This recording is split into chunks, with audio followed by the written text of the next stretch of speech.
যারা ইউটিউবে ভিডিও দেখতেছেন, স্ক্রলিং করতেছেন, তারা একটু থামুন। আজকে এই ভিডিওটা একটু দেখুন, পর আমি একটু কথা বলতেছি। ঠিক আছে, দেখুন উনি, এইটা হচ্ছে ময়নার বাবা। ঠিক আছে, ময়নাকে হত্যা করা হয়েছে এবং প্রথমে রেপ করা হয়েছে।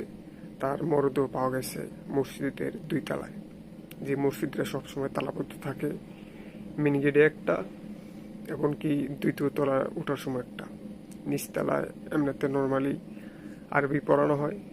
2 তলায় বাংলাদেশ ইসলামী ফাউন্ডেশনের যে একটা সরকারিভাবে টাকা দেয় হুজুরদেরকে, ওইটা 2 তলায় পড়ানো হয় 35 জন।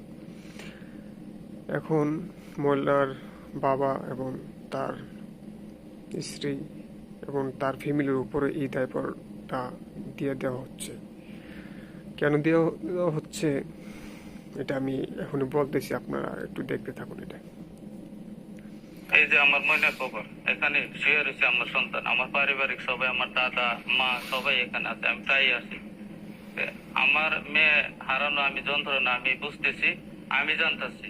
আর আমার কিছু যে ভিডিও এডিট করে তারা কিছু আগে পিছে করে এইভাবে ভিডিও তো ছড়াচ্ছে, ছড়ে আমাকে এবং আমার ফ্যামিলিকে ধ্বংস করতে চাই।